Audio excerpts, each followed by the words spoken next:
Hello. Hello, सत साहिब भगत जी। सत साहिब जी। कौन बोल रहे हो भगत जी? पवन दास। पवन दास जी, कोटपुतली से बोल रहा हूँ, विजय दास। जी भगत जी बोलिए।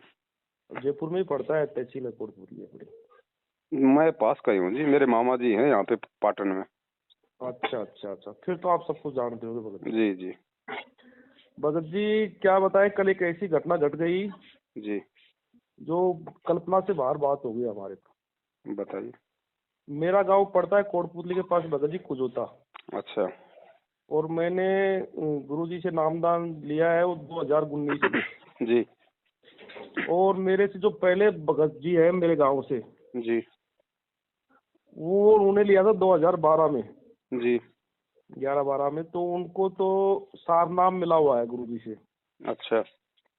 और वो जहाँ भी मतलब कि आश्रम में या जयपुर भी, जहाँ भी जाना होता था हम लोग जाते साथ साथ।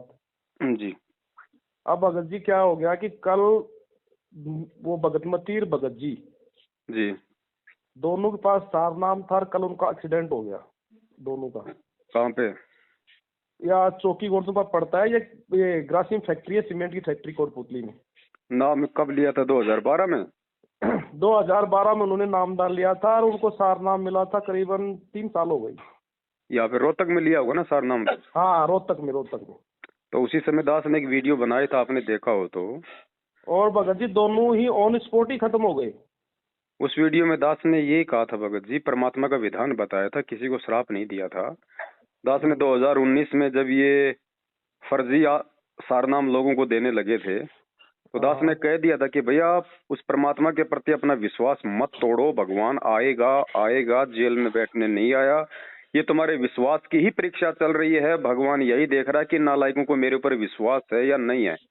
और उसी समय परमात्मा ने दास से कहलवा दिया था कि जो जो लोग सतगुरु रामपाल जी भगवान को छोड़ के उनके आने का इंतजार ना करके जो इन काल एजेंटों से ये फर्जी सारनाम ले रहे हैं, मुश्किल से 2 या 3 साल बाद में इनकी वो दुर्गतियां शुरू हो जाएंगी। आड़ोसी पाड़ोसी भी इस परमात्मा की भक्ति को छोड़ने का मन मना लेंगे कि यार ये तो कहते थे कि हमारे गुरु जी भगवान है, रामपाल जी तो परमात्मा है, और सारनाम तक इनको मिल गया, और देखो आज इनकी क्या दुर्गतियां हो रही है। ये काल भगवान की एक सूक्ष्म चाल है भगत जी, बहुत बड़ी, परमात्मा को बदनाम करने की और आत्माओं को उनसे दूर करने की।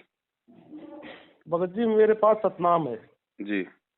और 1 सितंबर 2019 को नामदान लिया था मैंने। यहाँ सत्संग था हमारे यहाँ जोधपुर नजदीकी। जी। तो भगत जी अब हम तो खुद मतलब कैसे सोच सोच करके कल से बिल्कुल बुरा हाल है हमारा सब भक्तों का। और हम सोच रहे हैं कि क्या हम सही रास्ते पे हैं, या फिर हमें आपकी याद आई, फिर आपका नंबर एक और खोजा मैंने, फिर से खोजा। तो मुझको भगत जी से बात करते हो सकता है कि हम कुछ गलत रास्ते पे चले गए हो, या हमसे कोई त्रुटि भूल हो गई हो। देखो भगत जी, यदि आपने पहली बार दास को फोन किया है, हाँ भगत जी पहली बार ही किया है। और आज से पहले यदि आप सतलोक आश्रम मैनेजमेंट हरियाणा वालों के कहने पे, चाहे वो आपकी नादानी समझ लो, चाहे आपकी ना समझी, आपको किसी चीजों का नहीं पता होगा, अगर आप उनके अनुसार चल रहे थे, उनके फर्जी नामदान केंद्रों पे आना जाना, नाम शुद्ध करवाना, इशार वगैरह, जो फर्जी आश्रमों में बिल्कुल जाना। भगत जी, बिल्कुल किया था। मेरा भी 2 बार नाम खंडित हुआ था। तो मैं प्रथम मंत्र जब लिया ना, जी। तो भगत जी नया तो था ही यार, गलतियां भी हो जाती है कि नहीं। मैं तो ये नहीं कहता, गलती मेरे से भी हुई है 1-2 बार ऐसी। मैंने जयपुर भी नामदान पर आकर के मैंने नामदान ठीक करवाया था मेरा 2 बार। भगत जी एक चीज को आप अच्छे से समझ लो, हाँ भगत जी। वर्तमान में संत रामपाल जी भगवान के शरण में जितने भी प्राणी आए हैं, उनके पीछे का बैकग्राउंड मैं आपको बता देता हूँ। 2 मुख्य कारणों से आए हैं। वो उनके शरण में तो इसलिए जुड़े हैं क्योंकि वो पिछले जन्मों से उनकी भक्ति करते आ रहे हैं, इसलिए भक्ति संस्कार उनके मजबूत थे, इसलिए परमात्मा ने उनको सबसे पहले अपनी शरण में लिया। दूसरा, उन आत्माओं को सबसे पहले अपनी शरण में लेने का मुख्य कारण ये भी है कि उन आत्माओं के संस्कार में बहुत ज्यादा दुख, संकट और तकलीफ थी। यहाँ तक कि 90% को तो मौत प्राप्त होनी थी, क्योंकि काल भी अपने लेवल का अंतर्यामी है, उसको भी पता है कि ये आत्माएं मेरे जाल से बाहर निकलेंगी, तो उसने संचित कर्मों का जो दबाव होता है वो उनके ऊपर छोड़ रखा होता है। अब जो आत्मा गुरुदेव के वचन पे नहीं चलेंगी, मर्यादाओं में नहीं चलेंगी, मर्यादा तोड़ेंगी, वो आत्मा गुरुदेव की शरण में रहने के बावजूद भी अकाल मौतों को प्राप्त होंगी।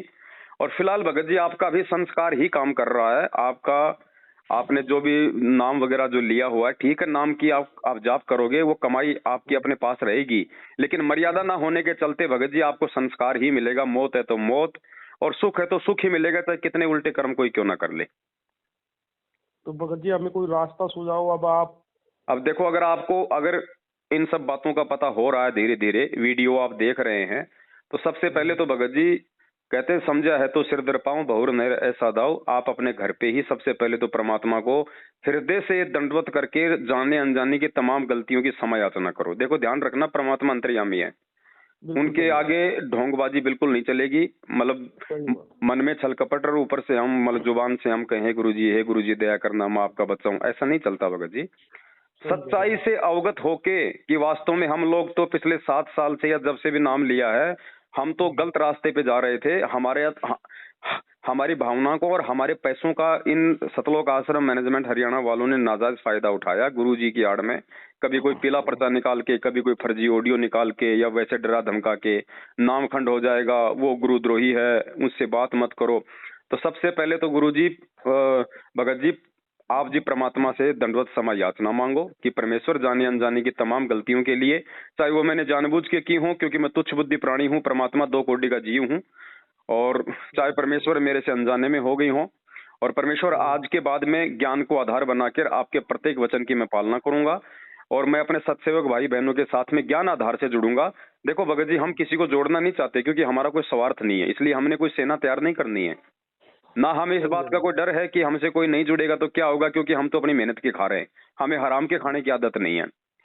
लेकिन मर्यादा में रह के आप अपना भला कर लोगे, आप अपनी भक्ति बचा सकते हो, अपनी मर्यादा बचा सकते हो भगत जी। अभी ये जो कल जो भगत और भगतमती जो एक्सीडेंट से एक्सपायर हुए ना कल ही जी, इन्होंने वहाँ रोहतक में पाठ प्रकाश के पैसे 2-2 3-3 बार मेरे हिसाब से देकर के आए हैं, 2 बार तो मेरे सामने देकर के आए थे, और या जयपुर भी ज्योति के पैसे दिए। तो ये तो बताओ भगत जी, अब मामा तो वही तो समझ में नहीं आई बात कि ये हो क्या गया भगत जी के साथ। भगत जी, परमात्मा की वाणी है कि सतगुरु शरणा छोड़ के लाख वर्ष जप कीन।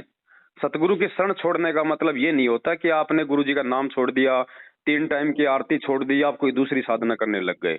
एक्चुअल में सतगुरु शरणा छोड़ के, सतगुरु की शरण छोड़ने का मतलब है कि आप भले 3 टाइम की आरती भी कर रहे हैं, मंत्र भी कर रहे हैं, आश्रम में भी आ रहे हैं, लेकिन यदि आप मर्यादा में नहीं हैं, आप मर्यादा तोड़ चुके हैं, तो आप सतगुरु की शरण से दूर हैं। तो परमात्मा कहते हैं, सतगुरु शरणा छोड़ कर लाख वर्ष जप कीन, इंद्री कर्म ना मोक्ष हो फिर यम के अधीन। तो इन सब के साथ वो बन रही है, और इन सब के साथ बनेगी भगत जी, यदि समय रहते इन लोगों ने आपकी तरह समायाचना नहीं की और साध संगति से नहीं जुड़े और अपने 5 यज्ञ पूर्ण करके अपनी आत्मा को इन्होंने यदि मजबूत नहीं किया तो, और कोई चारा नहीं है इस धरती पे। मेरे गांव में और भी भगत है, भगतमती है, उनको भी 7 नाम प्राप्त है। भगत जी, मैं दास आपको बता रहा है ना, जब तक वो ठीक है उनकी बैटरी चार्ज है। देख, अगर समय रहते उन्होंने माफी मांगी, नहीं मांगी, और सत्सेवकों के साथ साथ संगति से नहीं जुड़े, ज्ञान को आधार नहीं बनाया, परमात्मा से समाचना नहीं की, थोड़े दिनों में उनका बक्कल उतरता हुआ देख लेना। भगत जी, मेरा तो आपसे एक विनती है, विनती ये है कि अगर आप हमें कुछ समय दे सकते हो तो हम कुछ 5-7 भगत आपके पास जयपुर आ जाए, तो वहाँ पर बैठ के। अभी भगत जी कितना बड़ा प्रोग्राम था अभी दीपावली पे, 3 दिन का प्रोग्राम था। बिल्कुल आप सही कह रहे हो, लेकिन हम भी तो रास्ता भटके हुए आदमी हम है कि नहीं। मैंने आपके वीडियो भी सुने थे पहले, और मैंने इन भक्तों से चर्चा भी की थी। मैंने कहा जी, वो पवन दास जी जो भगत जी है, वो ज्ञान आधार को लेकर के गुरु जी की ही बात कही बता रहे हैं, भाई ऐसा गुरु जी ने कहा है, ऐसा परमात्मा ने कहा है, तो फिर दिक्कत क्या है, मुझे ये बताओ। तो काफी बार चर्चा भी हुई है आपकी वीडियो पर इसकी बात हुई। चलो भगत जी ठीक है, वो बातें अब आप भी समझ रहे हो और हम भी जानते हैं इन बातों को, लेकिन मेरी प्रार्थना ये रहेगी आपसे कि ये जो घटनाएं जो घट रही है संगत में अकाल मौतों वाली, इन घटनाओं से आहत होके भक्ति छोड़ने से फायदा नहीं होगा, बल्कि अपनी गलती स्वीकार करने से फायदा होगा।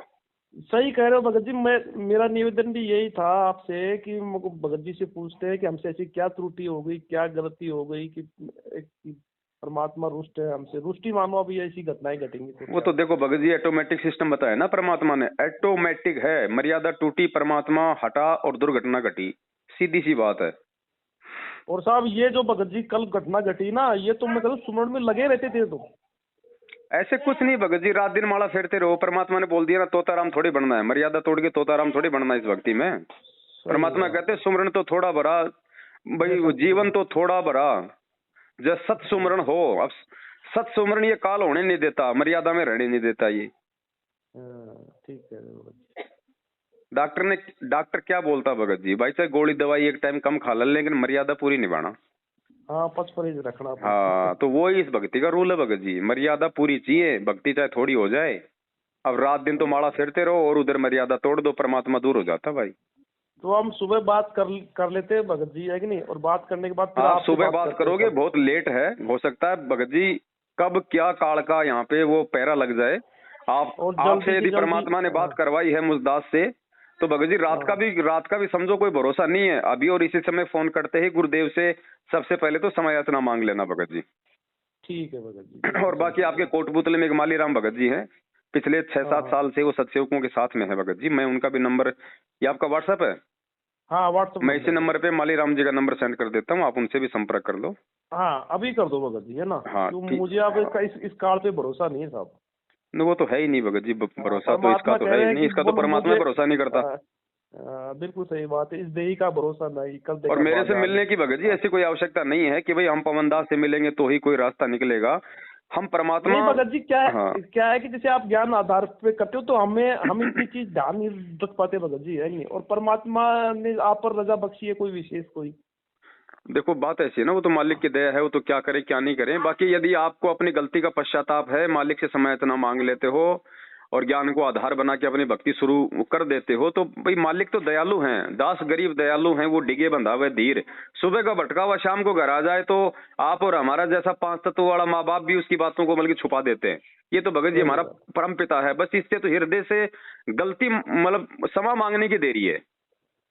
ठीक है। तो आप परमात्मा से आप समय याचना करो और अपनी बैठ के अपनी भक्ति करो। इन फालतू के इन ढोंगों में, पाखंडों में, इनके फर्जी नामदान केंद्रों पे, फर्जी आश्रम में बताओ ज्योति पाठ ये अधिकारी है ये भगत जी, ज्योति पाठ का पैसा लेने का है। वो फिर ले भी रहे हैं तो फिर वो आपकी आंखों के सामने कभी राजनीति में, कभी हरियाणा के जाट आरक्षण में, कहाँ जा रहा है भगत जी आप लोगों का पैसा? तो क्या मिलेगा उसके प्रतिफल में?